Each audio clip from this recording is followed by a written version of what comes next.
E aí a gente quando não acredita num produto, não vai de jeito nenhum. Se você não crê no poder do Evangelho, como é que você vai pregar? Se você não crê em determinada coisa, como é que você vai se envolver com aquilo? Se o Evangelho não tem efeito na sua vida, efeito transformador na sua vida, como é que você vai pregar? E aí, meus irmãos?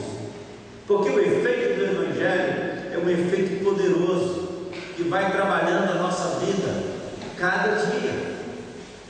E nós vamos crescendo em maturidade, em espiritualidade. Quanto mais buscamos ao Senhor, quanto mais priorizamos as coisas espirituais, mais nos tornamos parecidos com Jesus.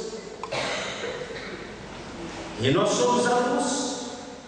E essa luz, ela tem um poder extraordinário. Eu sou da roça, eu nasci na roça. Se alguém aqui nasceu na roça, para eu não ficar mal na foto aqui, só eu. Como é que vai na roça? Sinésio nasceu na roça? Roça mesmo. Você nasceu de parteira? Quem nasceu de parteira? Eu nasci na parteira, o papai foi buscar parteira. Domingo, 1h da tarde. Quando chegou, eu já tinha nascido. Eu e a mamãe sozinhos, sendo um colchão de capim na roça. A parteira chegou, já tinha nascido. Aí ela só cortou o umbigo lá. Aí amarrava o umbigo num pano direitinho, ia lá e enterrava bem fundo. O rato não comer, porque senão o menino virava ladrão. Essas coisas. Isso não é verdade não, viu? Mas a gente enterrou o umbigo lá. 1 metro para o rato, senão o menino virava ladrão. Assim na roça. E lá na roça de noite, às vezes a gente ia visitar em outro lugar na roça. Aí o caminho de roça, aquele caminhozinho, a gente ia tudo de fileiradinho. Lá em casa éramos 5, depois nasceu uma menina na cidade. 5, papai ia na frente, mamãe e tal, e aquela rinquinha de menina atrás. Tudo com medo, e à noite na roça, andar na roça, aquela escuridão tremenda. E você olha do lado assim, um galho balança, você vê uma assombração. É assim na roça. E o animal mexe lá, a vaca mergulha e pronto. A gente ficava morrendo de medo, tudo grudadinho no outro ali, para andar de noite naquela escuridão na roça. E medo também de cobra, medo das coisas assim. Pequena, tinha 6 anos de idade, e a gente ficava ali com medo daquela escuridão. Muito besourinho voando, muita coisa. Mas tinha um negócio interessante. Tinha um besourinho que ele voava assim. E ele abria as asinhas. Quando ele abria as asinhas, ele tinha uma luz fosforescente. Tinha um monte de besouro. A gente não sabia quem era quem naquela confusão. Ainda mais com medo.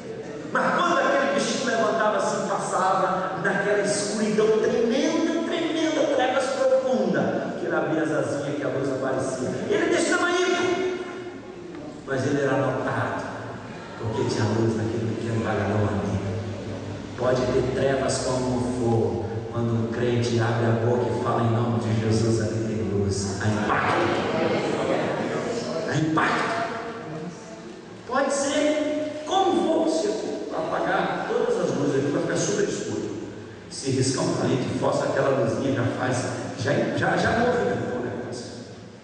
É o poder da luz, é o poder de Jesus, é o poder do Evangelho que está em nós. Nós somos um vagalumezinho, um negócio que a gente fecha a asa, e se fecha a asa ninguém vai ver a luz. Mas é pequenininho, eu sou tão pequeno, sou insignificante, será que tem algum efeito? Experimenta. Porque não é o seu tamanho, não é a sua significância, é o poder da luz que está em você. Vós sois salvos, vós sois luz. E aquele vagalumezinho, a gente nunca olha o vagalume, quando ele passava, olha o vagalume.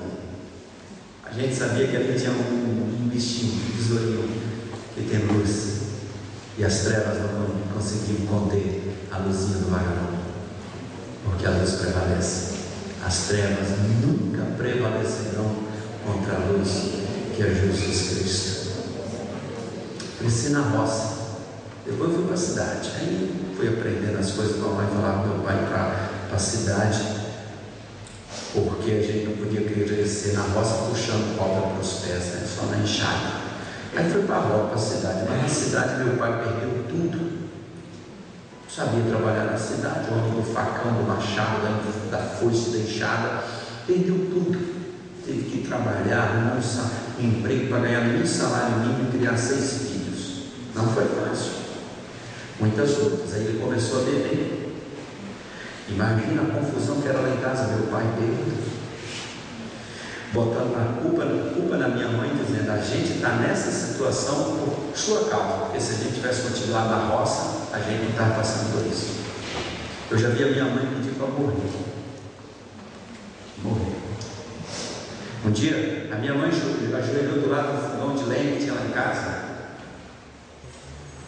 Ela não era crente. Ela ajoelhou e falou para Deus para morrer.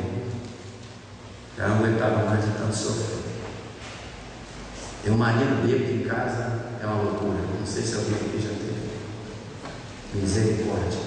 Eu morria de medo quando meu pai ia chegar em casa, porque ele vinha tomar água, quando ele atrasava no serviço. Ele bebia e fazia uma confusão em casa. Meu pai bebia, ficava na porta lá de casa e os crentes passavam e eles xingavam assim: aí, é tudo dar dinheiro para o pastor ladrão lá. Olha, esses crentes tudo sem vergonha. A gente não tinha onde enfiar a cara. Nós morávamos na rua da Igreja Batista, uns 400 metros, 300, 400 metros de distância. Meu pai fazia aquela confusão toda. A gente chorava. Tinha uma senhora, a dona Fia, cabelo branquinho, crente, morava mais embaixo assim. Ela ia para a igreja, quando a igreja ia cedo, passava lá em casa na porta, só para falar uma coisinha com a mamãe, só para falar uma coisinha da palavra de Jesus. Um dia o meu pai encontrou essa mulher lá, disse tanta coisa para a dona Fia, gente. Tanta coisa para aquela velhinha, 70 e tantos anos. Aquela senhora expulsou a dona Fia de lá e falou que não queria ter de jeito nenhum em casa essas coisas de evangelho de crente. E aí as coisas dando errado, ele queimava incenso, queimava pólvora, queimava aquele negócio assim de macumba, de olho gordo em casa, era aquela confusão, e bebia, e falava que ia se suicidar. Um dia a dona Fia deu uma Bíblia para minha mãe. Uma Bíblia. Mamãe nunca tinha lido a Bíblia, gente. Nascendo na roça. Sem Bíblia, sem conhecer a palavra de Deus. De vez em quando ia num arraial lá distante, que o padre esteve a rezar uma missa. Tinha noção nenhuma da Bíblia, da palavra de Deus, de nada. Aí a dona Fia deu uma Bíblia para minha mãe. Uma Bíblia assim, meio marcada, até uns pedaços para lá e para cá. E a dona Fia mostrou o Salmo 23 para a mamãe. A dona Fia mostrou João 3,16 para a mamãe. E mamãe aproveitava escondido do meu pai, abria a Bíblia lá e lia: o Senhor é o meu pastor e nada me faltará. Porque Deus amou o mundo de tal maneira que deu seu Filho unigênito. Deu aquela palavrinha, ela foi lendo, ela foi, e eu às vezes deitava, ouvia minha mãe lendo o Salmo 23. Sem ser crente, sem nada. Ela precisava agarrar em alguma coisa. A complicar uma vez, ela estava tão desesperada, foi na missa com a minha irmãzinha pequena e a menininha só chorando. E aí o padre ainda falou assim: a mãe dessa criança sai, por favor, porque está trabalhando. Aí que ela saiu e não voltou mais nunca mais. E a palavra de Deus entrou lá em casa. Meu pai descobriu, escondeu a Bíblia. A minha mãe não leu. Mas a palavra, irmãos, tem um efeito tremendo. Miudinha entrou. A mamãe não ouviu um sermão. A mamãe não teve um estudo bíblico. Era a dona Fia em pé na porta lá de casa, assim rápido, para o meu pai não ver. E falava rápido com minha mãe, ia para a igreja. Corria não, porque ela não tinha lugar de jeito de correr, não, tadinha, ela ia arrastando para a igreja, dona Fia, quase morrendo. Palavra pequenininha, entrou lá em casa.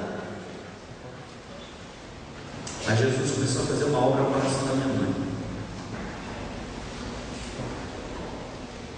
Eu nunca tinha ido à igreja. Aí tinha uma conferência na Igreja Batista lá. Me deu uma coisa assim, eu vou nesse negócio. 4 de janeiro de 1984. E eu entrei ali e o pastor pregava, como se estivesse falando só para mim. Naquela noite eu cheguei em casa, Naquela noite eu entreguei minha vida a Jesus. Cheguei em casa, me ajoelhei no quarto e disse: Deus, eu não sei o caminho, mas mostra que eu vou te seguir. Meu pai, quando ficou sabendo que agora lá no interior, ele falava assim: agora é crente. Meu pai, 2 dias depois, ficou sabendo que eu era crente. Ele falou assim: arrume suas coisas e procure um lugar, porque na minha casa não tem lugar para crente. Ele me pegou pela orelha, me levantou, fiquei na ponta do dedo. Passei um dia, minha orelha só assim, ó, vermelha assim, ó, latejando. O evangelho foi entrando lá em casa. Aí a mamãe entrou pelo meio e tal, eu sei que meu irmão também se converteu. O evangelho foi entrando lá em casa, irmãos. Foi transformando minha família. Minha mãe se converteu, minha irmã, minha outra irmã, meu irmão. Aí eu fui embora depois. 2 anos depois eu fui embora. Mas mesmo nesse pouco tempo, 2 anos que eu fiquei lá, meu pai não se converteu, não tinha se convertido. Ele continuou ganhando o mesmo salário, a mesma mixaria. Mas a nossa família começou a mudar. A nossa casa começou a ter paz. A gente começou a ir à igreja, a crescer na palavra, conhecendo o evangelho. E como a nossa família foi abençoada. Não foi por riquezas. Eu continuei usando a conga e o que tiver. Aí o irmão da igreja lá, o Aguinaldo, me dava o tênis usado dele, comecei a igreja, e eu só tinha uma camisa, todo domingo eu com a minha camisa. Aí ele me deu uma camisa, me deu 2, que eu tinha que variar, fiquei comigo, na igreja. Ele trabalha no Brasil, ele é vice-moderador. A última vez que eu falei que ele era vice-moderador da igreja batista lá de Santo Antônio de Jesus, no interior da Bahia, cidade do interior da Bahia. Dava roupa para mim, deu calça, deu sapato. Um dia eu me dei um tênis rasgado atrás, eu botei uma super bonde, dei um jeitinho assim, eu toda dei uma limpezinha nele. Cheguei domingo na igreja toda arrumadinho. Jesus foi abençoando a nossa casa. E nesse tempo Deus me chamou para a obra. Minha família não tinha dinheiro para me mandar para o seminário. A mamãe pegou emprestado a mão desse irmão chamado Aguinaldo 250 mil cruzeiros. Com 180 mil ela comprou passagem com ônibus da Bortigos. Aí sobraram 70 mil cruzeiros. Não dá nem para comprar outra passagem, nem metade de outra passagem para voltar para casa. E eu fui embora de casa para estudar em Minas, tentar trabalhar primeiro para depois estudar. 1 ano depois eu recebi uma ligação do meu irmão e disse assim para mim: você está sentado?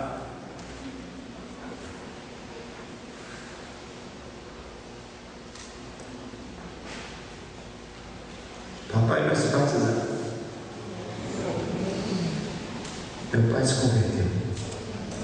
Eu tinha dito para o meu irmão uma vez: eu não acredito que meu pai se converta. Foi muito duro. Minha família foi toda transformada. Meu pai está vivo, 82 anos, servo de Jesus. A minha mãe é evangelista. Ela viajava de ônibus da Bahia para Belo Horizonte para me visitar, e ela não podia comer no ônibus, ela passava mal, mas ela levava comida para dar para as pessoas assim, só para arrumar jeito de evangelizar as pessoas. Eu ia receber na rodoviária lá, ela me apresentava metade do ônibus. Meu filho aqui que é pastor e tal, e ela já tinha levado uma folheta: evangeliza, fala de Jesus. Uma vez eu estava na estrada viajando de Belo Horizonte para Brasília, já morava em Brasília. Eu estava indo de carro com ela para Belo Horizonte. Aí tinha 2 rapazes do exército pedindo carona na estrada. E lá pelas bandas de João Pinheiro, para ir para uma base do exército lá perto de Brasília. Eu falei assim: mãe, vou dar carona aos 2, agora é contigo. Dei carona aos 2.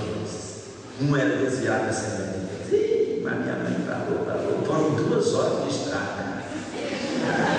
Falei assim: não, é contigo e o batismo não chega lá.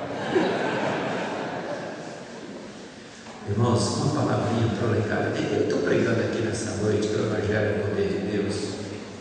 Não é porque me ensinaram no seminário, não é porque eu li nos livros que é o poder de Deus, não é porque a gente lendo foi descobrindo isso.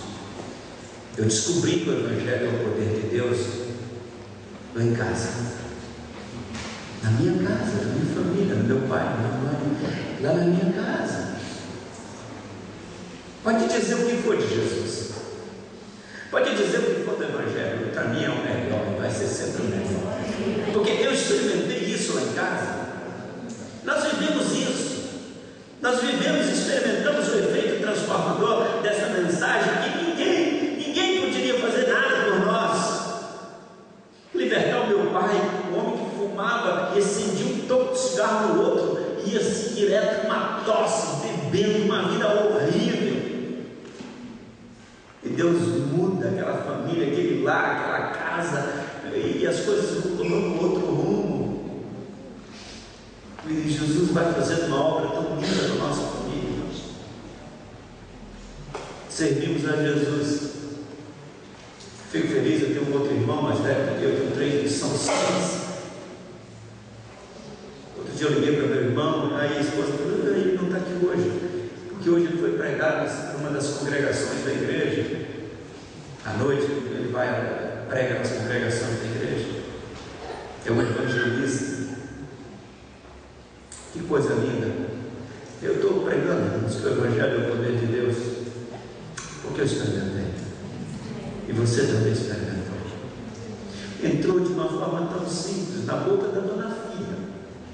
A dona Fia, eu acho que não tem mais nem osso dela na face da vida. Ela morreu, a dona Fia. Uma mulher simples, sem muitas letras, mas que passava lá em casa e ensinou a minha mãe a ler João 3,16 e o Salmo 23. Foi bastante para mudar a história de uma família. Depois fui para o seminário e deu o que deu. Creia no poder do Evangelho e pregue esse Evangelho, porque é o poder de Deus. Não é uma mensagem do pastor, não é uma mensagem da igreja, não é uma mensagem para trazer gente para a nossa igreja, mas é uma mensagem para mudar vidas, mudar famílias, mudar histórias, mudar cabeças, concepções, corações, mentes. É uma mensagem que traz vida. Quando meu pai completou 75 anos, eu saí de Brasília com a minha família, reunimos a nossa família lá no interior da Bahia e celebramos um culto ao Senhor. Eu preguei naquela noite, comecei dizendo o seguinte: a nossa família tem 2 histórias. Uma história que vai até a Bíblia entrar na nossa casa, e uma outra que começa exatamente quando a palavra de Deus entrou na nossa casa. A transformação que o Evangelho trouxe para a nossa casa, para a nossa família, é inegável. E com simplicidade, sem ter muitos recursos, sem ter riquezas, estudamos, crescemos na palavra de Deus. E o mais precioso que nós temos é o Evangelho de Jesus. Nasci na roça, comi calando frio, e nossa Deus, aquele lagarto verde. Calcei conga, mamãe comprava uma conga para nós, levava 2 anos. Ela dizia: eu tive que dar 2 anos, mas mãe, como é que o pé não cresce? Cortava o bico da conga, e o dedo passava. Agora ia para a escola com o dedo passando para fora da conga. Era vergonha pura. E a calça remendada na vida. E chamava coronha, né? Calça coronha, né? É de pescador. Ela falava coronha. Calça de pescador. Ficar com vergonha. Passamos muitas dificuldades, muitas faltas de coisas materiais. Outro dia eu conversava com a minha mãe, a gente lembrando, ela fritou 3 ovos, fez uma farofa e reuniu 6 filhos em volta da mesa. E só disse uma frase: o Senhor é o nosso pastor e nada nos faltará. O Senhor é o nosso pastor e nada nos faltará. E nós dividimos aquela farofa, ovo com farinha. Eu sou apaixonado por farofa de ovo. Sustentou a gente muitas vezes. Hoje eu vou desprezar. Escolha isso. Hoje eu estou aqui como pregador. Estou abrindo meu coração a vocês. Eu quero pregar o poder do Evangelho, sem contar o que o Evangelho fez comigo. E dizer que o que motiva você a pregar o Evangelho é porque é o poder de Deus. E se você quer ser um grande evangelista, ganhar almas para Jesus, creia no poder dessa mensagem. Não há outra igual. Não há outra como fez com o Hamilton, fez comigo, fez com você. Meus irmãos, quanta história podíamos mencionar no poder do Evangelho.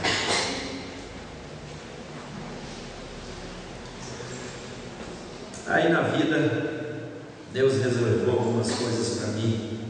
Fiz seminário.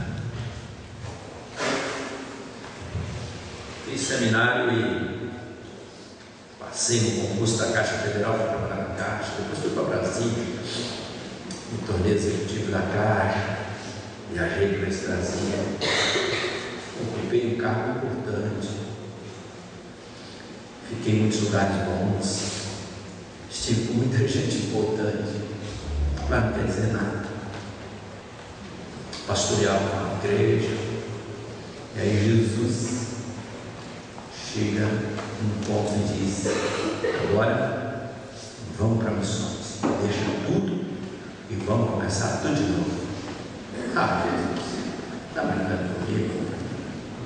Depois de tanta luta, quando eu fui morar em Belo Horizonte, no início, sem muito recurso, eu passei 3 dias sem almoço, 3 dias sem comer. Estava já com um negócio aqui, encontrei um amigo aí, o Elias foi crente em Jesus, e falou assim: ô Elias, me arruma um dinheiro para almoçar. Não vou nem pedir emprestado, porque se eu te pedir emprestado, não sei nem como eu vou pagar. Eu estou pedindo, me arruma aí. Ele me deu 50, não sei o que. Fui na padaria Mona Lisa, comprei chamava lá em Minas caol, carne, ovo, linguiça, que tropeiro com linguiça, ovo e um bife, caol. Comi um caol daquele, eu suei e quase caí duro.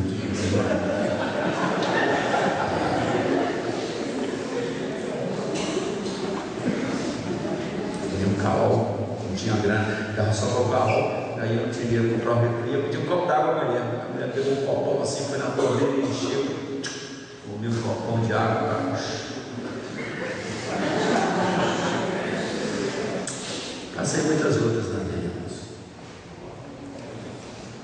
E quando Jesus me chamou para me alistar para missões, se o Senhor quer, eu vou nesse negócio.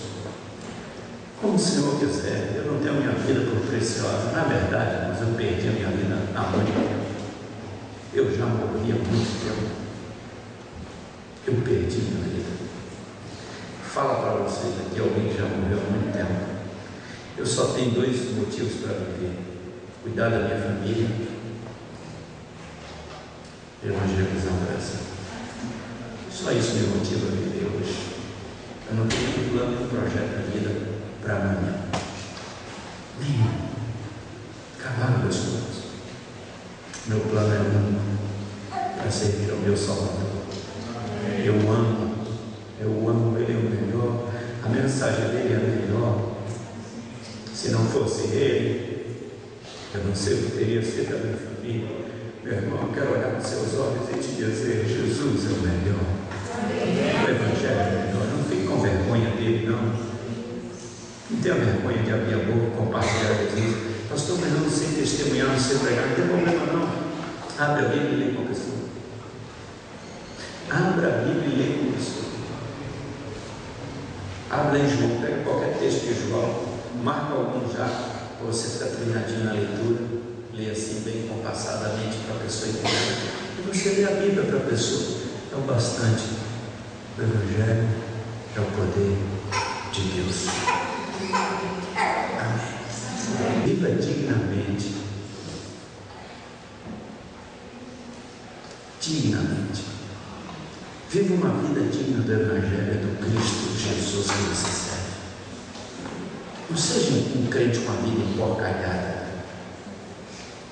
Não seja um crente de mentira. Não seja um crente de enganar as pessoas. Não seja um crente de conversa fiada, de maledicência. Não seja um crente carnal. Seja um dizimista. Sirva ao Senhor com seus bens. Não seja um crente que vive namorando com o pecado. Não seja um crente hipócrita, de fachada, que vem para a igreja apenas aquela casca, mas que por trás o coração e a mente estão longe de Jesus, longe dos planos de Deus. Não seja um crente de aparência. Seja um crente que, se alguém for lá no seu serviço, vai poder ver o seu testemunho. Na sua escola, no seu namoro, no seu casamento, com seus filhos, na sua casa. Seja um crente que viva dignamente do Evangelho. Não viva uma vida emporcalhada, não. Comprando pelos outros, não pagando, enganando as pessoas, falando mal dos outros, arrumando encrenca na igreja, conversa fiada, alfinetando um, alfinetando o outro, pensando só nos prazeres desse mundo, sem dedicar a vida a Jesus. Sejam santos como Ele é santo. Pai, nós queremos te agradecer, porque o Evangelho é o poder de Deus. Obrigado porque na vida de cada um dos teus servos aqui nesta noite, a palavra do Senhor trouxe uma transformação e impactou. Obrigado porque na vida de cada um dos teus servos aqui nesta noite, o Evangelho tem uma marca profunda. Obrigado, Deus, porque esta igreja e as igrejas aqui representadas são igrejas que amam pregar o Evangelho, que amam ganhar almas para Jesus, que amam buscar pessoas para compartilhar esse poder, que é o poder da mensagem salvadora do Evangelho. Obrigado pela vida dos pastores aqui, obrigado pelo ministério desta igreja. Obrigado pelos teus servos que vieram de São Paulo, lá de Paulínia. Obrigado, Deus, pelas demais igrejas aqui.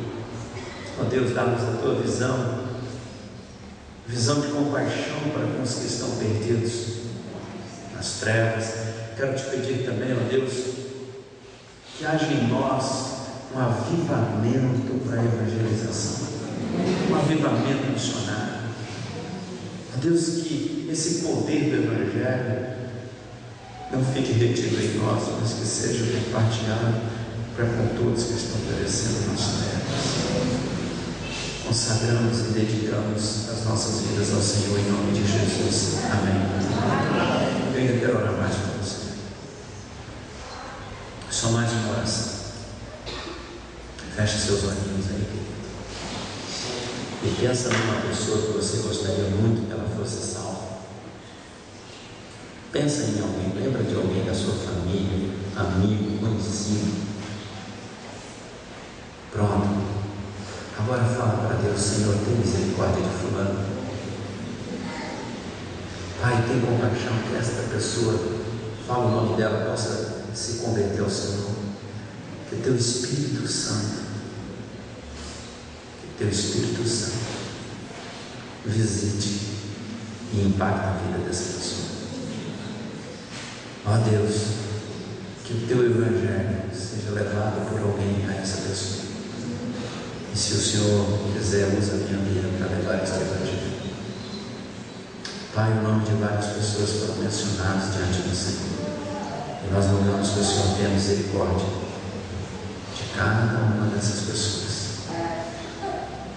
E que o Senhor salve cada uma delas. Em nome de Jesus. Amém.